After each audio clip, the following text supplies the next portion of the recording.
देश का नया संसद भवन आधुनिक भारत की झलक के साथ साथ भारत की 5000 साल पुरानी कला और संस्कृति से भी रूबरू कराएगा। ये नया संसद भवन नए भारत का भी प्रतीक होगा। हम इस वक्त नए संसद भवन के संविधान कक्ष में हैं।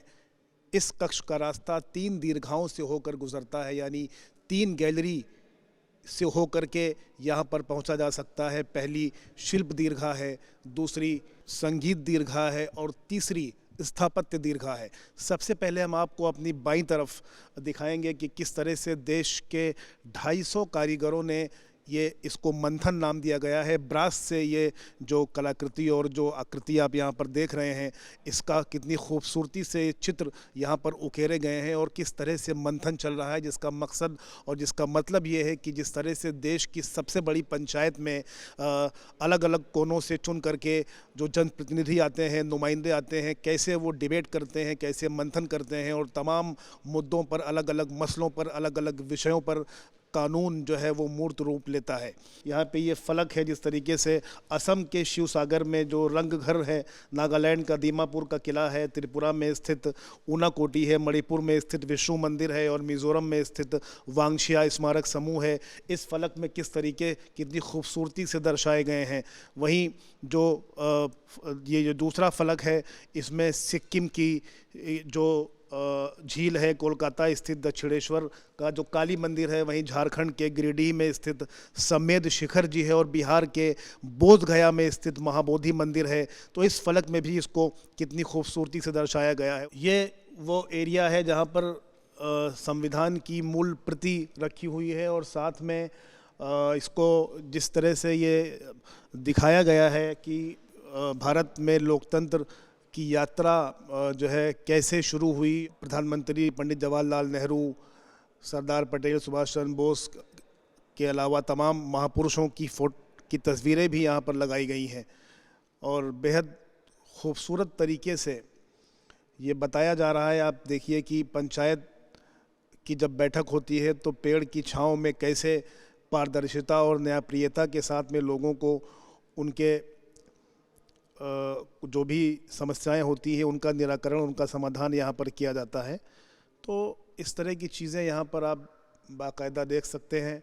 संगीत दीर्घा में आप ये देखिए कि किस तरीके से जो तमाम वाद्य यंत्र हैं और भारत की विरासत को किस तरीके से संजोए हुए हैं, उनको कितने बेहतरीन तरीके से सजाया गया है। जो ये वाद्य यंत्र तमाम पारंपरिक समारोह में बजाए जाते हैं, सभी राज्यों और केंद्र शासित प्रदेशों के अलग अलग जो वाद्य यंत्र हैं उनको यहाँ पर दर्शाया गया है। भारतीय शास्त्रीय संगीत के जो 4 तरह के वाद्य यंत्र हैं उनको भी यहाँ पर दिखाया गया है और ये भारत के नक्शे के माध्यम से डिजिटल तरीके से किस तरह से इंडियन फोक डांस के बारे में दर्शक जानकारी ले सकते हैं, वो भी बहुत बड़ी ही खूबसूरती के साथ में दिखाया गया है।